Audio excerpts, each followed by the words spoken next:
आज हम लोग एक नया सब्जेक्ट चालू करेंगे और वो होगा इतिहास, भारत का इतिहास। तो सबसे पहले हम समझते हैं कि इतिहास होता क्या है। इतिहास को हम सिंपल से शब्दों में परिभाषित कर सकते हैं कि पुरानी बीती हुई घटनाओं को क्या कहा जाता है, इतिहास कहा जाता है। पुरानी प्रसिद्ध जो बीती हुई घटनाएं हैं उसको क्या कहा जाता है, इतिहास कहा जाता है। और इस इतिहास शब्द के लिए ग्रीक भाषा में हिस्ट्री शब्द का उपयोग करते हैं। ग्रीक भाषा में किस शब्द का उपयोग करते हैं, हिस्ट्री शब्द का उपयोग करते हैं, जिसका अर्थ होता है बुनना। जिसका अर्थ क्या होता है, बुनना। अर्थात हम इतिहास को इस तरह से परिभाषित कर सकते हैं कि पुरानी बीती हुई घटनाओं का क्रमबद्ध बुनते हुए अध्ययन करना क्या कहलाता है, इतिहास कहलाता है। इतिहास को जानना है तो अगर कुछ समय कुछ दिनों की बात है तो उसको हम अभी न्यूज़पेपर में, व्हाट्सएप में, फेसबुक में जान सकते हैं, लेकिन लाखों हजारों वर्ष पहले जो घटनाएं घटित हुई है उसको कैसे जान सकते हैं। तो इतिहास को जानने के दो स्रोत हैं, इतिहास के स्रोत। तो इतिहास के दो स्रोत होते हैं। एक को कहते हैं हम लोग लिखित साक्ष्य, और एक कहलाता है पुरातात्विक साक्ष्य।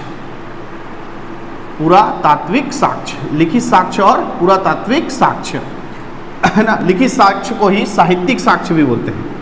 साहित्यिक साक्ष्य मतलब जो जिस काल के बारे में, जिस इतिहास के बारे में हमको कुछ लिखा हुआ मिला है उसको क्या बोलते हैं, लिखित साक्ष्य। तो ये लिखित साक्ष्य जो है वो तीन प्रकार से हो सकते हैं। धार्मिक ग्रंथ जो हैं वो भी लिखित साक्ष्य हैं। जितने भी धार्मिक ग्रंथ हैं, चाहे आप हिंदू धर्म के रामायण ले लो, महाभारत ले लो, मुस्लिम धर्म के जो है आप कुरान को ले लो, है ना, बाइबिल को ले लो, ये सारे के सारे क्या हैं, लिखित साक्ष्य हैं। क्योंकि इन सब ग्रंथों से हमको किसके बारे में, इतिहास के बारे में जानकारी मिलती है। इसके अलावा जो धर्मनिरपेक्ष ग्रंथ है या लौकिक ग्रंथ हैं, लौकिक ग्रंथ या इसी को क्या बोलते हैं, धर्मनिरपेक्ष ग्रंथ।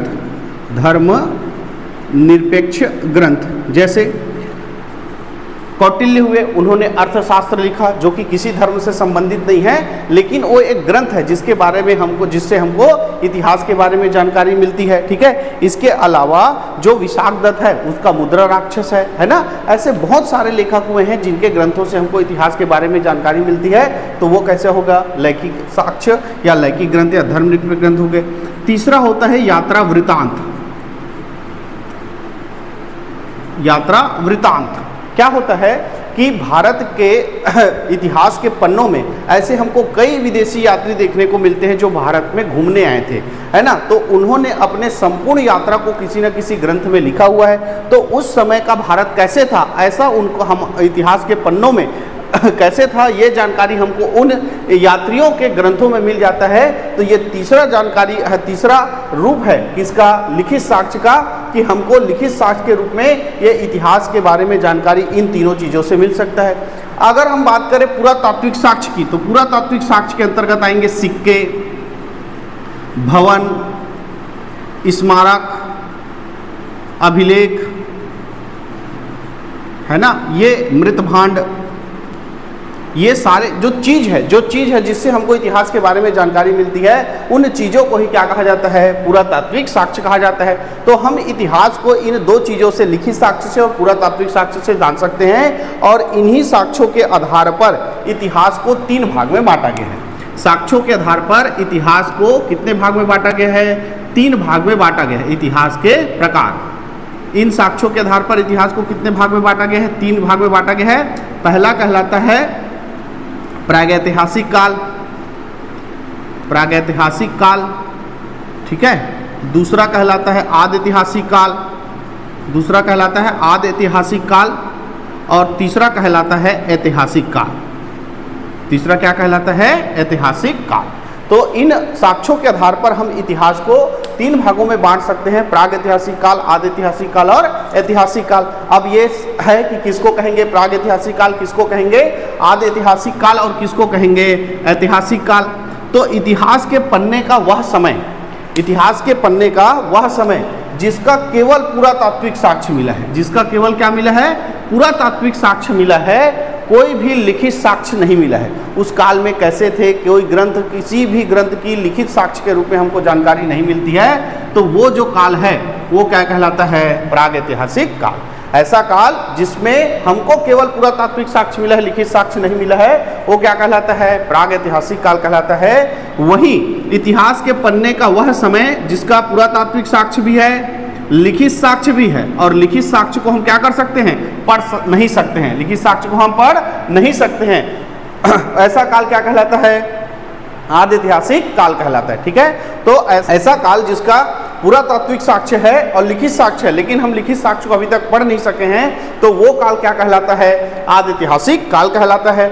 अब ऐसा काल जिसका पुरातात्विक साक्ष्य भी है, लिखित साक्ष्य भी है, और लिखित साक्ष्य को हम क्या कर सकते हैं? पढ़ सकते हैं, ऐसे काल को क्या कहा जाता है? ऐतिहासिक काल कहा जाता है। ठीक है, तो इस तरह से हम इतिहास को समझ गए कि इतिहास क्या होता है? पुरानी बीती हुई घटनाओं का क्रमबद्ध अध्ययन क्या कहलाता है? इतिहास कहलाता है। ग्रीक भाषा में इसके लिए किस शब्द का प्रयोग करते हैं? हिस्ट्री शब्द का प्रयोग करते हैं। यहां पर एक चीज बताना चाहूंगा कि इतिहास का पिता कौन कहलाता है? तो इतिहास का पिता कहलाता है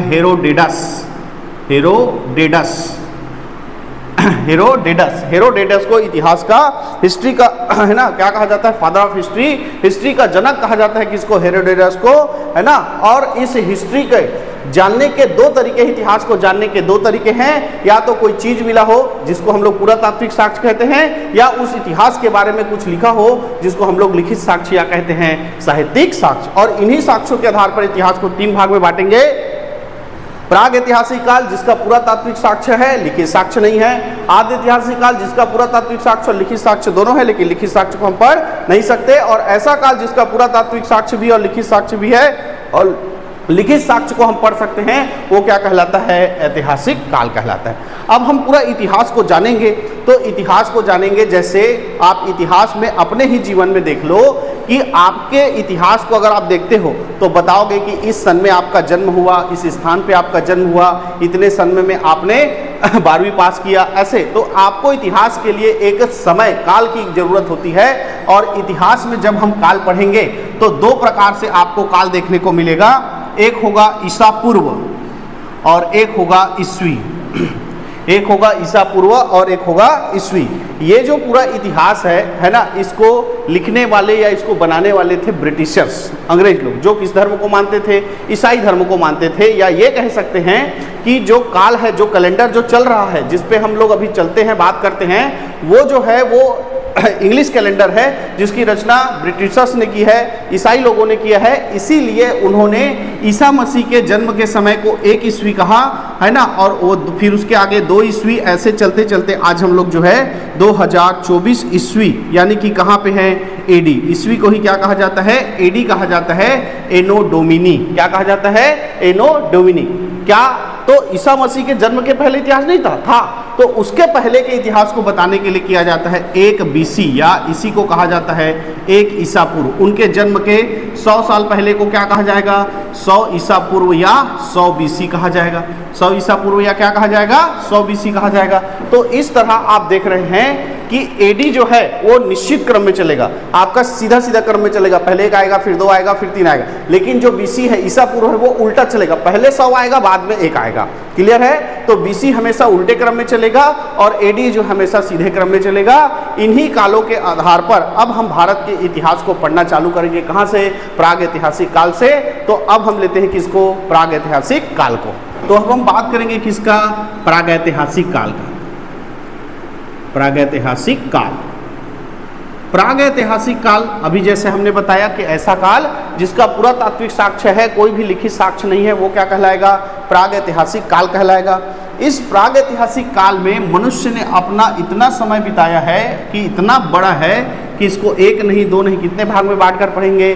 3 भाग में बांटकर पढ़ेंगे। और मैंने कहा कि जो प्राग ऐतिहासिक काल है, इसका केवल और केवल क्या मिला है?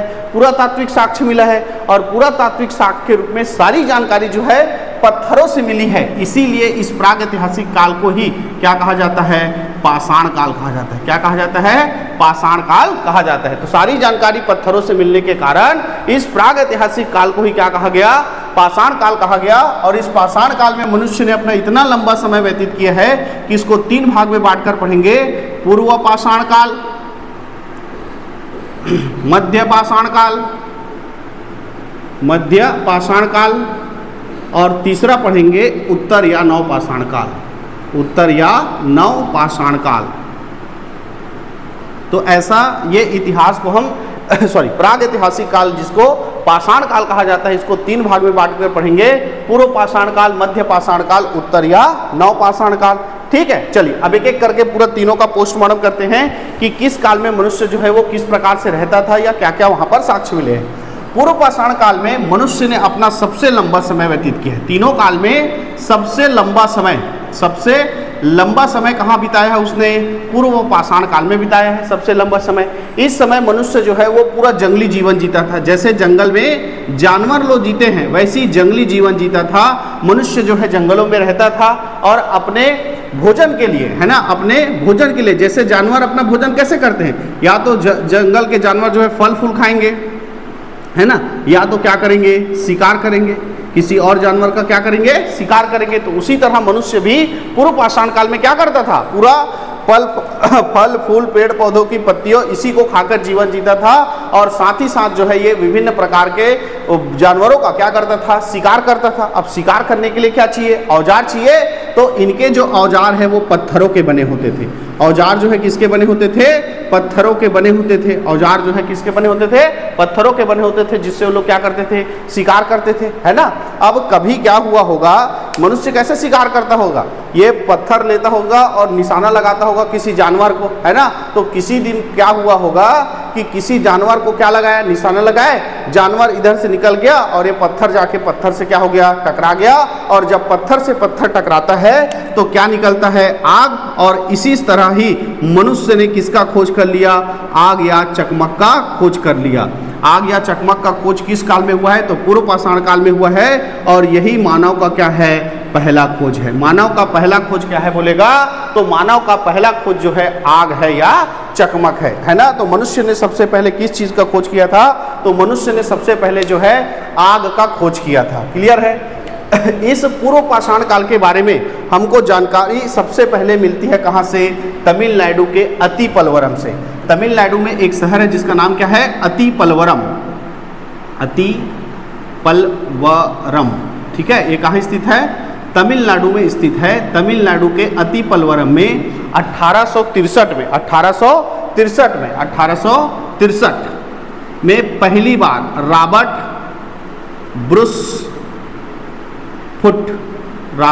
फुट ये पहले ऐसे वैज्ञानिक या पुरातत्ववेत्ता थे जिन्होंने 1863 में पहली बार पाषाणकालीन औजारों का खोज किया है। कहाँ से, अतिपलवरम से। तो पाषाणकालीन औजारों का सबसे पहला खोज कहाँ से हुआ है, तो अतिपलवरम तमिलनाडु से हुआ है। और कब हुआ है, तो 1863 में खोज करने वाले कौन थे, रॉबर्ट ब्रूस फुट। इसके अलावा भीमबेटका, आदमगढ़ है ना, भीमबेटका, आदमगढ़, और एक है हथनौर।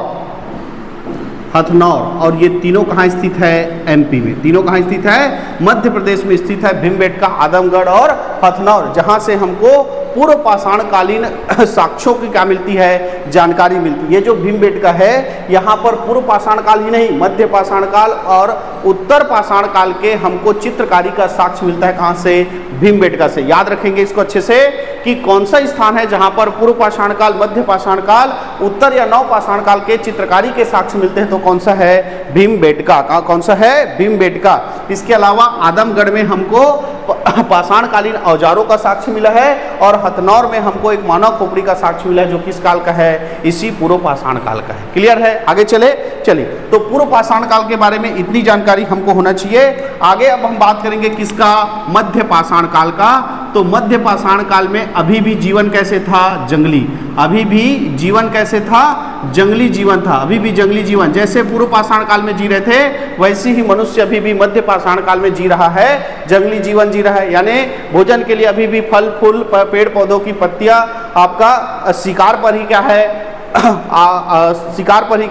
आश्रित है ना। लेकिन मनुष्य ने इस काल में क्या किया, जो औजार था, है ना, जो औजार बड़े भारी होते थे, उन औजारों को कैसे कर लिया, छोटा और नुकीला कर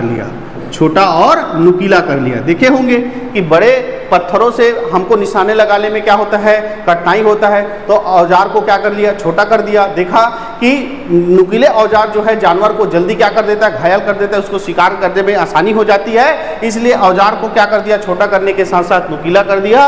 और इन्हीं औजारों को क्या कहा गया, माइक्रोलिथ कहा गया। इन्हीं औजारों को क्या कहा गया, माइक्रोलिथ, है ना। तो पाषाणकालीन, मध्य पाषाणकालीन औजारों को ही क्या कहा गया, माइक्रोलिथ कहा गया माइक्रोलिथ कहा गया। और इसी काल में जो है मनुष्य ने पशुपालन का शुरुआत कर दिया, पशुपालन का स्वीकार कर दिया। और पहला पालतू पशु जिसको बनाया था वो पशु था कुत्ता। पहला पालतू पशु था वो क्या था, कुत्ता। क्लियर है। और यहाँ पर बताना चाहूँगा कि जो नुकीले और छोटे औजार हैं जिसको क्या नाम दिया गया, माइक्रोलिथ का नाम दिया गया। ये माइक्रोलिथ का साक्ष्य मिले हमको मेहरगढ़ पाकिस्तान से, मेहरगढ़ पाकिस्तान, ठीक है। ये भारत का उस समय हिस्सा था, इसलिए इसको भी हम पढ़ेंगे, है ना। तो मेहरगढ़ पाकिस्तान से हमको मध्य पाषाण काल के औजारों का साक्ष्य मिला है, जिसको हमने क्या नाम दिया है, माइक्रोलिथ नाम दिया है। और इसी काल में मनुष्य ने जो है पशुपालन का शुरुआत कर लिया था। और पहला पशु जो मिला था वो कौन सा था, कुत्ता। क्लियर है। आगे बढ़े। इसके बाद बात करते हैं उत्तर या नवपाषाण काल में। तो उत्तर या नवपाषाण काल में पहुंचते मनुष्य का जो दिमाग है वो विकसित हो चुका था। और आज से लगभग 30 से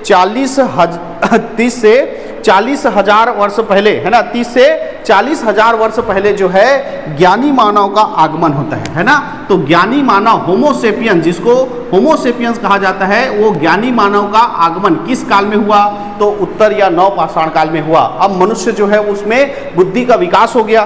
तो मनुष्य ने देखा कि जो पेड़ों से बीज गिरते हैं उससे फिर वापस पेड़ निकल जाते हैं, है ना। तो क्यों ना इन बीजों को व्यवस्थित करके लगा दिया जाए। तो इस तरह मनुष्य ने किसकी शुरुआत कर दी, कृषि की शुरुआत कर दी। कृषि की शुरुआत, मनुष्य में क्या गया, बुद्धि का विकास हो गया। और बुद्धि के विकास होने के बाद उन्होंने देखा कि जो पेड़ से बीज, जो फल होते हैं, फल से जो बीज गिरते हैं, उन बीजों के फिर वापस पेड़ निकल जाते हैं। तो क्यों ना उन बीजों को व्यवस्थित क्रम में लगा दिया जाए। तो मनुष्य ने व्यवस्थित क्रम में बीजों को लगाना चालू कर दिया, जिससे किसकी शुरुआत हो गई, कृषि की शुरुआत हो गई। और पहले फसल के रूप में हमको साक्ष्य मिलता है गेहूं और जौ का। किसका मिलता है, गेहूं और जौ के फसल के रूप में हमको साक्ष्य मिलता है। गेहूं या जौ का साक्ष्य हमको पहले फसल के रूप में मिलता है, ठीक है। उसके बाद मनुष्य जो है खेती कर रहा है, तो खेती कर रहा है तो बीज को लगा दिया, फिर घूमने चला गया कहीं और। अपना खाना बदोशी जीवन था। मनुष्य, जंगल में जानवर कैसे रहता है, एक जगह रहता है क्या, नहीं। तो उसी तरह मनुष्य भी उस समय जंगली जीवन जीता था, तो एक जगह नहीं रहता था। तो बीजों को लगा दिया, कहीं चला गया, फिर आके देखा तो वो बीज पूरा नष्ट हो गया है। तो कैसा सोचा फिर मनुष्य ने, अगर हम बीजों को व्यवस्थित क्रम में रखते हैं, यानी कि क्या करते हैं, कृषि करते हैं, तो हमें वहां पर क्या होगा, रहना पड़ेगा। तो इस तरह मनुष्य ने किसकी शुरुआत कर दी, स्थायी निवास की शुरुआत कर दी। मनुष्य फिर एक जगह रहने लगा, अपने फसल की रक्षा करने के लिए स्थायी रूप से रहने लगा, ठीक है। अब स्थायी रूप से रहना है, आपका कृषि भी करना है, तो कृषि करने के लिए और साथ ही साथ अपने आसपास और अपने खाने पीने के लिए बढ़ोतरी करने के लिए, अपने जीवन निर्वाह को और ज़्यादा सुगम करने के लिए उन्होंने पशुपालन की विधिवत शुरुआत कर दी। पशुपालन की विधिवत शुरुआत हो गई, पशुपालन की विधिवत शुरुआत हो गई। क्लियर है कि अब जो है कृषि करने के लिए बैलों को रखने लगे, है ना, और कृषि में सहायक के रूप में गाय को पालने लगे। ऐसे पशुपालन का विधिवत शुरुआत हो गया कब, उत्तर या नवपाषाण काल में। अब भाई हम वहाँ रह रहे हैं, कृषि कर रहे हैं, लेकिन अपने ज़रूरत की चीज़ों को लाने के लिए तो हमको कहीं जाना पड़ेगा और फिर जल्दी आना पड़ेगा। तो इसी चलते के लिए आवागमन को सुविधा करने के लिए पहिए का भी आविष्कार मनुष्य ने इसी काल में किया। मनुष्य ने पहिए का आविष्कार किस काल में किया, उत्तर या नवपाषाण काल में किया है। तो इस तरह हम देख रहे हैं कि मनुष्य जो है इसी उत्तर या नवपाषाण काल में कृषि की शुरुआत करता है। पहले फसल के रूप में हमको गेहूं एवं जौ का साक्ष्य मिलता है। फिर इसी समय मनुष्य जो है स्थायी रूप से निवास भी करता है और वे पशुपालन की विधि व शुरुआत भी करता है। और साथ ही मनुष्य ने इसी काल में क्या किया था, पहिए का खोज कर लिया था। क्लियर है। इस काल के बारे में हमको जानकारी मिलती है मेहरगढ़ से, मेहरगढ़ पाकिस्तान से। मेहरगढ़ पाकिस्तान से हमको कृषि का सबसे पहले साक्ष्य मिलता है। मेहरगढ़ पाकिस्तान से कृषि का सबसे पहले साक्ष्य मिलता है। इसके अलावा उत्तर प्रदेश का कोल्डी हवा ये कहाँ स्थित है? उत्तर प्रदेश में स्थित है, जहाँ पर हमको सबसे पहले चावल का साक्ष्य मिलता है, सबसे पहले चावल का साक्ष्य मिलता है। क्लियर है? इसके अलावा मनुष्य कैसे जीवन जीने लगा? स्थायी निवास। तो उन लोग कहाँ रहते थे? जैसे गुफा बनता था तो गुफा के नीचे, जमीन के नीचे गुफा बनाकर रहते थे, तो उसको बोला जाता था गर्त आवास। तो गर्त आवास का साक्ष्य हमको जम्मू कश्मीर में 2 जगह से मिलता है ना। जम्मू कश्मीर जो जिला है उसके गुफ कराल और एक है बुर्ज